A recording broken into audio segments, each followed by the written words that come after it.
ገና ከብላቴናነት እድሜው አንስቶ ነበር እጅጉን የሚያስፈሩ መልእክቶችን እግዚአብሔር ተናገረኝ ሲል በማወጅ የሚታወቀው ነብይ ኢዮሳፍጥ ብርሃኑ ብዙዎች አማኞችንና የእግዚአብሔር ቤት አገልጋዮችን ሳይቀር ባስደነገጠ መልኩ የጌታ መልአክ ሰይፍ ይዞ እየመጣ ነው ሲል ተናግሮት የነበረው መልእክትም የተለያዩ ውዝግቦችን አስነስቶም ተመልክተን ነበር። ይህን ውዝግብ የሚያሳይ መልእክትም ሻሎም ሚዲያ ደርሷታል። ትንቢታዊ መልእክቱ ምን የሚል ነበር? የተነሳው ውዝግብስ ምን የሚል ነው? የሚለውን በአብሮነት ቆይታችሁ ተሰሙት ዘንድ ወደናል። በኤርትራም ተሰምቶም ታይቶም የማይታወቅ ክስተት መከሰቱን ሚዲያችን ሰምታለችም። አማኞችን በተመለከተ ከወደ ኤርትራ የተሰማው ምንድነው የሚለውን በመረጃችን ተካቷል። ሰዓቱን ጠብቆም ወደ እናንተ የሚደርስ ይሆናል። አገልጋይ ብርሃኑ በላይ ሶስተኛው የዓለም ጦርነት ሊጀምር መሆኑንና የኢራን ዓላማ ደግሞ መላውን ዓለም ሙስሊም ማድረግ መሆኑን የሚገልጽ መልእክትንም አድርሶናል። አገልጋዩ አያይዘውም በዓለም ላይ አደገኛዋ ስለምትባለው ሴትና ወደ ዓለም ስለተለቀቁት ታስረው የነበሩ መናፍስቶች የምላችኋለኝ ነው ያሉትም። ይህንንም መልእክት ወደ እናንተ የምናደርሰው ይሆናል። ሰላም ጤና ይስጥልን የሻሎም ሚዲያ ቤተሰቦችም በያላችሁበት የዓለም ጫፍ ሁሉ ሰላምታችን ይድረሳችሁ እያልን በመግቢያ ያስተዋወቅኳችሁንና ሌሎች መረጃዎችን ወደ እናንተ ለማድረስ ይዘን መጥተናል። ለዩቲዩብ ቻናላችን አዲስ ከሆናችሁም ሰብስክራይብ በማድረግ ቤተሰብ ሁኑን። ሐሳብ አስተያየቶቻችሁንም በኮሜንት መስጫው ላይ አስቀምጡልን።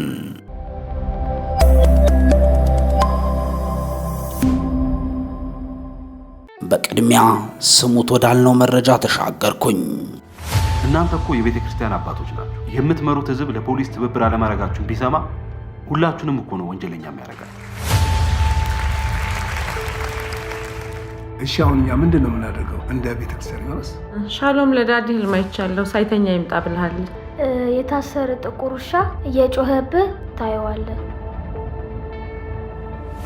የተከበረው የተሰኘ መንፈሳዊ ፊልም አነጋጋሪ ሆኗል። የኢትዮጵያ ቤተክርስቲያን ባለፉት በርካታ ዓመታት የጥበብ ልጆችን አፍርታለችም። ነገር ግን ራሷ ባፈራቻቸው ልጆች ስትገለገል እምብዛም አይስተዋልም።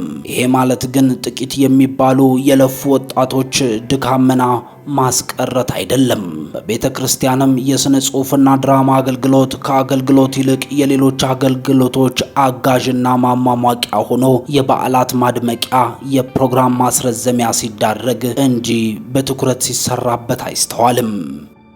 ዘመናዊው የሙዚቃ መሳሪያን በቤተ ክርስቲያን የተማሩ ኪነ ጥበብን ከመጽሐፍ ቅዱስ የቀሰሙ በዓለም ከፍተኛ ዝናን ተቀብለውበት ሲጨበጨብላቸው የቤተ ክርስቲያን ወጣቶችና መሪዎችን የሚገስጽና የሚያስተምር ስራዎችን ግን በቤተ ክርስቲያን ልጆች ለቤተ ክርስቲያን ሲሰራም ብዛም አልተመለከትንም።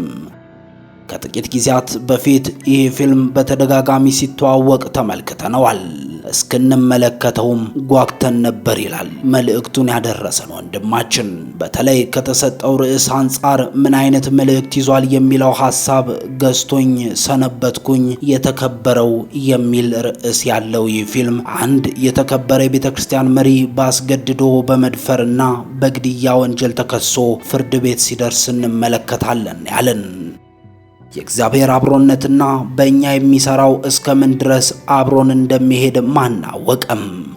አገልግሎት የእግዚአብሔር እንጂ የኛ አይደለም። ለካ አለ የተወን ሲመስለን። የበለጠ ታሪኩን ተወዳጅና ከዚህ በፊት ከተመለከትናቸው ሀገር ውስጥ ፊልሞች አጨራረሶች ለየት ያለና የተሻለ አጨራረስን አሳይቶናል ያለን መልእክቱን ያጋራን ወንድማችን ዮሐንስ ግርማም በመጨረሻም ማለት የምችለው ሲል ዮናታን ወርቁ ከልብ አመሰግናለሁ፣ ብትችሉ ሙሉን ደጋግማችሁ እዩት ታተርፉበታላችሁ ሲል ነው ፊልሙን የጋበዘው። ሻሎም ሚዲያም እንደዚህ አይነት መንፈሳዊ የጥበብ ስራዎች ሊበረታቱ ይገባልና ለውድ ተመልካቾቿ መጋበዝ ትወዳለችም። ለፕሬዝዳንት ዶናልድ ትራምፕ ፓስተሮች የጸሎት ድጋፍ ማድረጋቸው ተሰምቷል። በትላንትናው ዕለት በዋይት ሃውስ ኦቫል ኦፊስ ውስጥ በተካሄደው ልዩ መርሃ ግብር ታዋቂ የወንጌላውያን አማኞችና የሃይማኖት መሪዎች በሬዞሉት ዴስክ ዙሪያ በመሰባሰብ ለፕሬዝዳንት ዶናልድ ትራምፕ ጸሎት አድርገዋል። ይህ ክስተት የትራምፕ አስተዳደር ከሃይማኖታዊ ማህበረሰቦች ጋር ያለውን ጥብቅ ግንኙነት ይበልጥ ያሳየ መሆኑንም ነው ብዙዎች እየገለጡ የሚገኘው። በጸሎት ስነ ስርዓቱ ላይ የተገኙ መሪዎች ፕሬዝዳንቱ ሀገሪቱን በሚመሩበት ወቅት ጥበብና ማስተዋል እንዲያገኙ፣ መለኮታዊ ጥበቃ እንዲሆንላቸው፣ ለሚወስኑት ውሳኔ ሁሉ የእግዚአብሔር መመሪያ እንዲሰጣቸው በጋራ ጸልየዋል ነው የተባለው። በዋይት ሃውስ የእምነት ቢሮ አስተባባሪነት በተዘጋጀው በዚህ መርሃ ግብር ላይ እንደ ሮበርት ጄፈርስ፣ ሳሙኤል ሮድሪጌዝ እና ታሪካዊው ዴቪድ ባርተን ያሉ ታዋቂ የሃይማኖት ሰዎች ተሳትፈዋል። በተለይም የሃይማኖት መሪዎቹ እጃቸውን በፕሬዝዳንት ትራምፕ ላይ ጭነው ሲጸልዩም የሚያሳይ ምስሎችና ቪዲዮዎች በማህበራዊ ሚዲያ ላይ በስፋት እየተሰራጩ ይገኛሉ። ወደ ሌላኛው በመግቢያው አስተዋወቅኳችሁ መረጃ ተሻግሬያለሁኝ። የኤርትራ ባለስልጣናት በእምነታቸው ምክንያት ለእስር ተዳርገው የቆዩትን በርካታ የወንጌላውያን እምነት ተከታዮችን መልቀቃቸውን ቢቢሲ ምንጮች የነገሩኝ ብሎ ዘግቦታል። ቁጥራቸው ከ40 የሚበልጡ ሰዎች ከዋና ከተማዋ አስመራ አቅራቢያ ከሚገኘው ማይሰርዋ ወታደራዊ እስር ቤት የተለቀቁት ባለፉት ቀናት ውስጥ ነበር። የኤርትራ መንግስት ክልከላ የጣለባቸው የክርስትና ቤተ እምነት ተከታዮች የሆኑ በመቶዎች የሚቆጠሩ የሀገሪቱ ዜጎች ከቅርብ ጊዜ ወዲህ ከእስር እየተለቀቁ መሆናቸውን ነው እየሰማን የሚገኘው። በጥር ወር መጀመሪያ አጋማሽ ጋሽ ባርካ በሚባለው የሀገሪቱ ክፍል ውስጥ በእስር ላይ የነበሩ 13 የወንጌላውያን እምነት ተከታዮች ከእስር ወጥተዋል። በተመሳሳይም በህዳር ወር ላይ ክስ ሳይቀርብባቸውና ካለ ፍርድ ቤት ውሳኔ ለዓመታት በእስር ላይ የቆዩ 100 የሚደርሱ የተለያዩ የክርስትና እምነት ቅርንጫፎች አብያተ ክርስቲያናት አባላት ከእስር መለቀቃቸውም ተሰምቷል።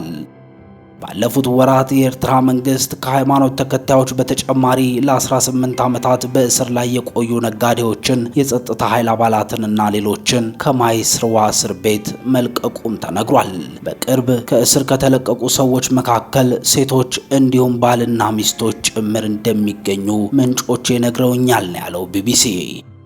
ነገር ግን ለፕሮፓጋንዳ ይሁን እንጂ አሁንም ቢሆን በወንጌል አማኞች ላይ የሚደርስ ጫና በኤርትራ አልቀነሰም የሚሉ አንዳንድ ወገኖች ሐሳባቸውን አካፍለውናል። ወደ ሌላኛው በመግቢያው አስተዋወቅኳችሁ መረጃ ተሻገርኩኝ። ገና ከብላቴናነት ዕድሜው አንስቶ ነበር እጅጉን የሚያስፈሩ መልእክቶችን እግዚአብሔር ተናገረኝ ሲል በማወጅ የሚታወቀው ነቢይ ኢዮሳፍጥ ብርሃኑ ብዙዎች አማኞችንና የእግዚአብሔር ቤት አገልጋዮችን ሳይቀር ባስደነገጠ መልኩ የጌታ መልአክ ሰይፍ ይዞ እየመጣ ነው ሲል ተናግሮ የነበረው መልእክትም የተለያዩ ውዝግቦችን አስነስቶ ተመልክተናል። ይህን ውዝግብ የሚያሳይ መልእክትም ሻሎም ሚዲያ ደርሷታል። መልእክቱን ያደረሰን ወንድማችን ጆሽ ጋሪሲያ ነው። ይሄን ልጅ አስታወሳችሁት ወይ ይለናል። ነቢይ ኢዮሳፍጥ ብርሃኑን ማለቱ ነው። ድሮ ልጆች ሆነን አምቦና በአካባቢው የሚገኙ ምን ወንጌል ቤተክርስቲያናት በሚያዘጋጁት መንፈሳዊ ኮንፈረንሶችን ያዘወትር ነበር። የዛሬ 5 ዓመት ገደማም እዚሁ መንደር አግኝቼው ፌስቡክን ማለቱ ነው ላወራው በመሞክርበት ሰዓት በብሎክ ነበር የሸኘኝ ነው የሚለው ወንድማችን ጆሽም። ካልተሳሳትኩ 2 ርዕሰ ጉዳዮች ላይ ነበር ሐሳብ ያነሳሁለትም፣ ንስሐና የሳቅ መንፈስም። በወቅቱ በስመ ንስሐ እንደ ሕፃናት የተጫወተባቸው ብዙዎችም ነበሩ። ሕፃን ኢዮሳፍጥ ሲፈልግ የቤተ ክርስቲያን ሽማግሌዎችን ወደ መድረክ ይጠራና ከእናንተ መሃል ከሰው ጋር ተቀያይሞ የመጣለ እጅህን አውጣ ይላል። ትዝ ይለኛል በወቅቱ ወንጌላዊ የነበረ ሰው ራስን ማታጋልጥ ከሆነ ሬሳ ይወጣል ሲባል ፈራ ተባ እያለ እኔ ሆንን ሲል ጠይቆ ነበር። ኮሚኩ አክሎም ንስሐ ግቡ የጌታ መልአክ ሰይፍ ይዞ እየመጣ ነው ካለ በኋላም ጉባኤው ወንበር ስር ይደበቃል፣ ሲያሻውም አይናቸውን ጨፍኑ የሚያይ ሰው ይታወራል እያለ ጉባኤውን ያስፈራራል። ብቻ አጃይብ ነው ይላል ወንድም ጆሽ ሐሳቡን ሲቀጥል። ሌላውና ለመጀመሪያ ጊዜ ተመለከትኩት ዛሬ ላይ ደግሞ እነ ታምራት ታረቀኝና ሌሎች ጴንጤቆስጥ አገልጋዮች ሲያደርጉት የምናየው ልምምድ የሳቅ መንፈስ ነው። በወቅቱ ሰፈሬ የነበረችና ከሌላ ቤተ እምነት ተጋብዛ ሄደች ልጅ በሳቅ መንፈስ ተሞልተው መድረክ ላይ ታዝለው ከወጡት መካከል ነበረችም። በሆነ ወቅት ስለዚህ ጉዳይ በምናወጋበትም ጊዜ እየሳቁ የነበሩትን ሳይ በመሳቄ ምክንያት ነው ወደ መድረኩ ያወጡኝ ስትል ለምን በዚያ ቤተ እምነት እንዳልቆየች ምስክርነቷን ሰጥታኝ ነበር። ወንድም ጆሽ ሐሳቡን ሲቀጥልም ልጁ በስጋም በመንፈስም ለጋ ነበር። እናም በልጁ እምብዛም ቅሬታ የለኝም። ነገር ግን ሲጫወተባቸው የነበሩት የቤተ ክርስቲያን ሽማግሌዎችና መጋቢዎችን ጨምሮ ከሊቅ እስከ ደቂቅ ዛሬ ላይ ትዝ ሲለኝ እደነቃለሁ ሲል መልእክቱን አጋርቶናል። ወደ ተመልካቾቻችንም ሐሳብ መስጠት እንዲያስችላችሁ በወቅቱ ነቢይ ኢዮሳፍጥ ከሚያስተላልፋቸው መልእክቶች መካከል ጥቂቱን ወደ እናንተ እንጋብዝ። ያዋርድ እግዚአብሔር ተነስቷል። ስለዚህ ምእመን እንደበዛ እግዚአብሔር ምእመን ይቀንሳል። አገልጋይ እንደበዛ አገልጋይ ይቀንሳል። ዘማሪ እንደበዛ ዘማሪ ይቀንሳል። እንዲህ ይላል የሰራዊት ጌታ እግዚአብሔር፣ ከፊታችሁ ሞት አለ፣ በብዙ ቤት ውስጥ ድንኳን ይሆናል፣ በብዙ ቤት ውስጥ ሐዘን ይሆናል፣ በብዙ ቤት ውስጥ ዋይታ ይሆናል፣ በብዙ ቤት ውስጥ ለቅሶ ይሆናል ይላል የሰራዊት ጌታ እግዚአብሔር።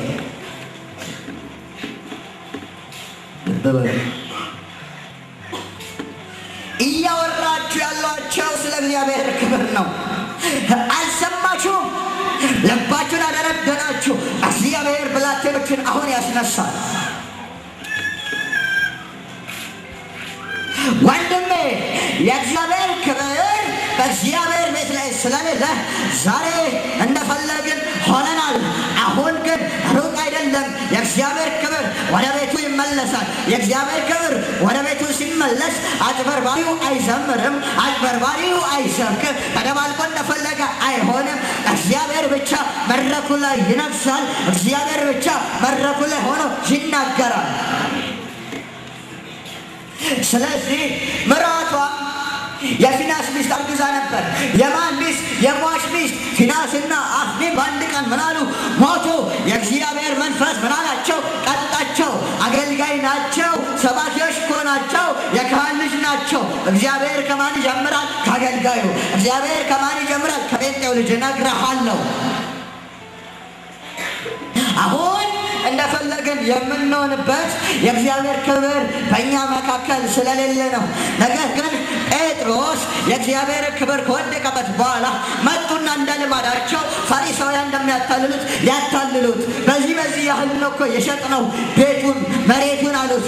ነገር ግን ሚስቱ የእግዚአብሔር መንፈስን ዋሽቶ ነበር። ባልየውም የእግዚአብሔር መንፈስ ምን ብለው ነበር? ዋሽተው ነበር። ከዛም ወዲያው ሬሳቸው ምን ሆነ? ተጎትቶ ወጣ። ወደ እግዚአብሔር ቤት የእግዚአብሔር ክብር ሲመለስ ፈውስ አይምሰል፣ የሞተ የሚነሳ አይምሰል። መጀመሪያ ከመድረክ ላይ ሬሳ ተጎትቶ ይወጣል። ሬሳ ይለቀማል። ሁለት ሬሳ አይደለም። ብዙ እግዚአብሔርን ስለበደልን፣ ብዙ እግዚአብሔርን ስላሳዘንን ብዙ ሬሳ የሚለቀምበት ዘመን ሩቅ አይደለም ይላል የሰራዊት ጌታ እግዚአብሔር።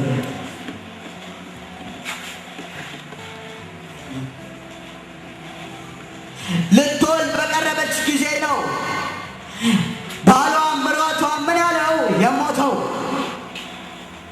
የእግዚአብሔርን ታቦት ምን አለች? ተማረከች። ወንድሜ የእግዚአብሔር ታቦት ተማርካለች። የእግዚአብሔር ታቦት በእርሱ ላይ የማን ክብር አለ? የእግዚአብሔር ክብር አለ። ስለዚህ የተማረከው የማን ክብር ነበር? የእግዚአብሔር ክብር ነበር።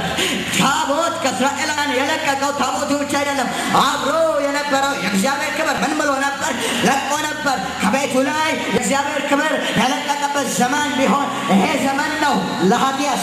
ሙሴ ግን አንድ ነገር አለ፣ እባክህን እግዚአብሔር ሆይ ክብርህን ምን በለኝ አሳየኝ። ስለዚህ ከዚህ በኋላ እግዚአብሔር ከኢትዮጵያ ምድር አንድ ትውልድ ይወለዳል። ሙሴዎች ይወለዳሉ። ራባቸው የእግዚአብሔር ክብር ይሆናል። ጥማታቸው የእግዚአብሔር ክብር ይሆናል። መሻታቸው የእግዚአብሔር ክብር የሆነ ሙሴዎች ይወለዳሉ። የእግዚአብሔር ክብር ሲመለስ ደግሞ ሬሳ መጎተት ይሆናል፣ ሞት ይሆናል፣ ሐዘን ይሆናል፣ ለቅሶ ይሆናል፣ ዋይታ ይሆናል። እግዚአብሔር ቤቱን ሊያጠራ ተነስቷል። ትባረካለህ ቢባል የኔ ወንበር ተሰብሮ ነበር። ምንም አትባረኩም። ሊባርካችሁ አይመጣም። የእግዚአብሔር ክብር ሊቀስፍህ፣ ሊገድልህ፣ ሊቀንስሽ ይመጣል ይላል የሰራዊት ጌታ እግዚአብሔር።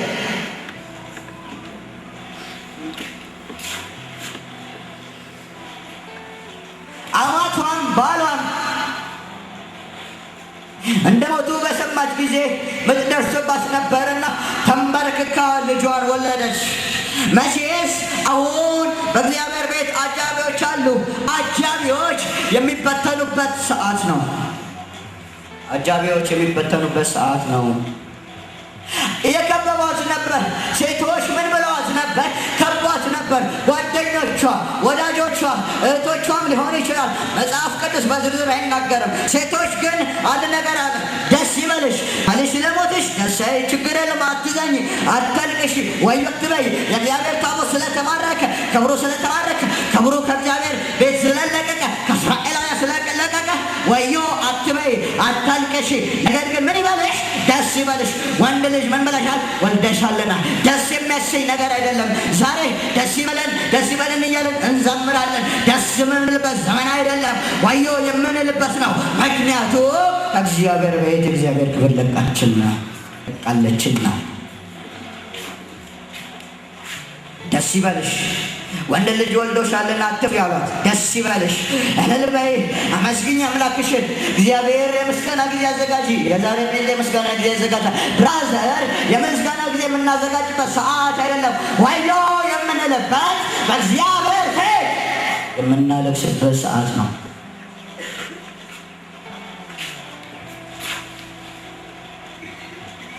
ምን የምንልበት? እናለቅስ። አትፍሪ ወንድሜ፣ የምንፈራበት ዘመን ነው። የምንፈራበት ዘመን ነው። የምንፈራበት ዘመን ነው። የእግዚአብሔር ክብር ከእስራኤል መናል። እርሷ ግን አልመለሰችላቸው። በልቧ ምን አላላቸው? አላኖረችላቸው። እርሷም የእግዚአብሔር ታቦት ስለተማረከች ስለ አማቷና ስለ ባሏ ሞት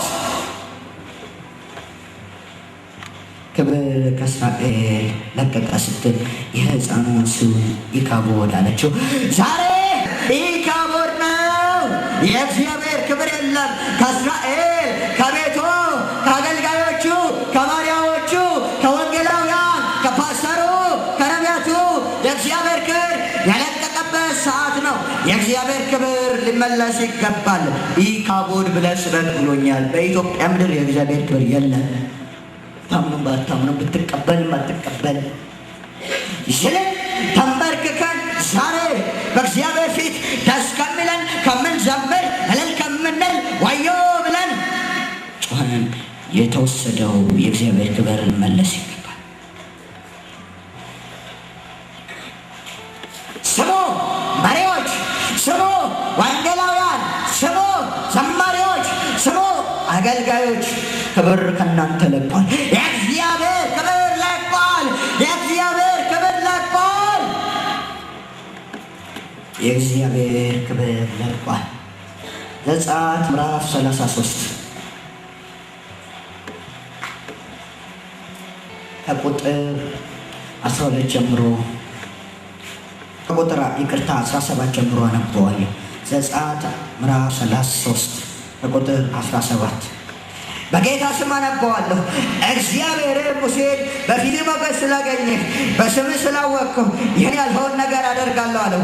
እርሱም እባክህ ክብርህን አሳየኝ አለ። እግዚአብሔርም እኔ መልካምነቴ ሁሉ በፊትህ አሳልፋለሁ፣ እግዚአብሔርንም ስም በፊትህ አውጃለሁ። ይቅር የምለውን ይቅር እላለሁ፣ የምምረውንም እምራለሁ አለ። ደግሞ ሰው አይቶኝ አይደለም፣ ፊቴንም ማየት አይቻልህም አለ ይላል እግዚአብሔር። ልብ በሉ ወገኖቼ፣ የሙሴ ራብ አንድ ነገር ነበር። የማን ክብር? እግዚአብሔር ክብር። እግዚአብሔር በአንድ ወቅት ለሙሴ ተገለጠለትና በፊት በስምህ ስላወቅኩ ደግሞ በፊት ምን ስላገኘ ሞገስ ብራዘር አሁን ሞገስ ማግኘት የሚያስፈልገን በሽማግሌ ፊት አይደለም። ሕዝቤ ብሎኛል፣ ከኔ ፊት ሞገስ አላገኘም። ከዚህ በኋላ የሚያገለግሉን ሞገስ ያላገኙ አይደለም፣ ዛሬ ያገለግሉ። ከነቢይ ኢዮሳፍጥ የቀደሙ ቪዲዮዎች ተመልሰናል። አገልጋይ ብርሃኑ በላይ ሶስተኛው የዓለም ጦርነት ሊጀምር መሆኑንና የኢራን ዓላማ ደግሞ መላውን ዓለም ሙስሊም ማድረግ መሆኑን የሚገልጽ መልእክትን አድርሰውናል። አገልጋዩ አያይዘውም በዓለም ላይ አደገኛዋ ስለምትባለው ሴትና ወደ ዓለም ስለተለቀቁት ታስረው የነበሩት መናፍስት የምላችኋለኝ ሲሉ ያደረሱንን ቪዲዮ እነሆን ጋብዛቸው። እኛ ግን ከወዲሁ ተሰናበትን። ኢራን ዓላማዋ ምንድነው? እሱ ዓለምን ወደ እስልምና ለመለወጥ ነው። መሳሪያዎቻቸውን መሬት ውስጥ እያስገቡ እልፍ ጊዜ እልፍ ይላል የሰራዊቱ ቁጥር። ሶስተኛውን ዓለም ጦርነት የሚያስነሱ አጋንንቶች 4 ናቸው። ተለቀቁ ይላል። ለሚመጡት ነገስታት ሁኔታዎችን ለማመቻቸት ኤፍራጥስ ወንዝ ምን አረገ ይላል? ደረቀ። ስለ ሐሰተኛው ክርስቶስ አንድ ሴት ተነስታለች። አሁን ሶኒያ ትባላለች። ሶኒያ የፓኪስታን ሴት ነች። ፓኪስታን ውስጥ በኋላ መጨረሻ ላይ ፓስተር ዘውገ መስሏን ያሳያቸዋል። ሶኒያ እንግሊዝ ሀገር ውስጥ የምትኖር ሴት ነች። ፎቶዋንም ማግኘት ራሱ ከባድ ነው፣ ምክንያቱም እስላሞች አይፈልጓትም። እና እዛ ጋር ምንድነው እሱ የምትመለከቱት? እቺ ሴት ምን ትላለች? ዓለም ሐሰተኛው ክርስቶስ እያለ እየፈለገ ያለው ምዕራብ ውስጥ ነው፣ ግን ያ ሰው የሚመጣው ከየት ነው አለች? ከእስላም። ማን ይባላል አለች? ማህዲ። ማህዲ የሚል ስም እናውቃለን። መጨረሻ ላይ በዓለም ውስጥ የሚመጣ አስተዳደርን የሚያስተካክል ሰው ነው ብለው ኢራኖች ያምናሉ። ይሄ ዮርዳኖስን ተመልከቱት። ዮርዳኖስ ውስጥ ኤፍራጥስ ውስጥ ምን አለ ደግሞ? የታሰሩ አጋንንቶች አሉ። 4 መላእክት። ትልቅ ጦርነት ይመጣል እዚህ ኤፍራጥስ ጋር። እዛ አካባቢ ያሉ ሀገሮች ቻይና፣ ኢራን፣ ኢራቅ፣ እስራኤል፣ ተርኪንም መጨመር እንችላለን። ተርኪ፣ ሲሪያ፣ ቻይና፣ ኢራን፣ ኢራቅ፣ እነዚህ አገሮች በዛ አካባቢ ያሉት። ተመልከቱ ሰሞኑን ተፈጥሮ የነበረውን ነገር። መጽሐፍ ቅዱስ ግን ምን ይነግረናል? ተራ ቀደሙ ትክክል አይደለም፣ ግን አዜብ ዮሐንስ ራእይ 16 12 እና 13 ይዩት። የከነጎዲያውን ነገር ነው እግዚአብሔር ዛሬ እያሳየን ያለው። ይሄ ዮሐንስ ራእይ 16 12 እና 13 ኤፍራጥስ ወንዝ ይደርቃል ይላል። መቼ? መጨረሻው ጦርነት ላይ። ምን ይባላል የመጨረሻው ጦርነት? አርማጌዶን። ክርስቶስ ሲገለጥ የሚመጣ ጦርነት ነው። እና ይሄን እዩት። የከነጎዲያውን ነው ዛሬ የሚያሳየን እግዚአብሔር። ራእይ 16 12 እና 13 ስድስተኛውም ጽዋውን በታላቁ ወንዝ በኤፍራጥስ ላይ አፈሰሰ። ከፀሐይ መውጫ ለሚመጡ ነገስታት መንገድ እንዲሰናዳላቸው ውሃው ደረቀ። ከዘንዶውም አፍና ከአውሬው አፍ ከሐሰተኛውም ነብይ አፍ ጓጉንቸሮች የሚመስሉ 3 ርኩሳን መናፍስት ሲወጡ አየሁ። ከምስራቅ በኩል የሚመጡ ነገስታት አሉ። ክርስቶስን ሊዋጉ ነው እስራኤል ላይ። ቦታው ምን ይባላል? አርማጌዶን። እኛም አብረን ነው ከክርስቶስ ጋር እንመጣለን። የመጨረሻው ጦርነት የሚካሄድበት ቦታ ማን ነው? አርማጌዶን። ለአርማጌዶን ጦርነት ለሚመጡት ነገስታት ሁኔታዎችን ለማመቻቸት ኤፍራጥስ ወንዝ ምን አረገ ይላል? ደረቀ። ዛሬ እየነገረን ያለው እግዚአብሔር ከነገ በኋላ ወይም ነገ ላይ የሚሆነው ነገር ተመልከቱት። እዚህ ላይ ቀድም ኤፍራጥስ ወንዝ አካባቢ ሌላም ጦርነት አለ አሁን ከፊታችን የሚጠብቀን። ሰሞኑንም አዝማሚያው ስታዩ የድንበረው አንዳንድ መምህራን የደወሉ ስልክ መምጫ ሰዓት አፋጥና ይለኛል። እኔ ላፋጥነው አልችልም። መጽሐት ከመጣ መጣ ነው። ቶሎ ትምህርቱን ሲማሩ ሚድኑ ይመስላቸዋል መሰለኝ። እንደዛ እያሉ የሚደውሉ ነበሩ። መሬት መናወጥ በዚህ መጣ፣ ድሬዳዋ አካባቢ፣ አፋር አካባቢ ሲባል እሱን ምልክቶቹን ስናይ እናያቸዋለን። ሰዎች ብዙ የሚደነግጡ ነበሩ። ድሬዳዋ ከአሜሪካ ጋር ልትገጥም ነው፣ ቶሎና እንወቀው የሚሉ ሰዎች ነበሩ። ግን ዮሐንስ ራእይ ምዕራፍ 9 ላይ ተመልከቱት። 9 ከ13 እስከ 21 ታነበዋለች። ስለ ኤፍራጥስ ወንዝ አካባቢ ስለሚለቀቁ አጋንንት የተጻፈ ነገር አለ። ታነቢያለሽ? ስድስተኛውን መልአክ ነፋ፣ በእግዚአብሔርም ፊት ካለ በወርቅ ከተሰራ መሠዊያ ቀንዶች አንድ ድምፅ ሰማሁ።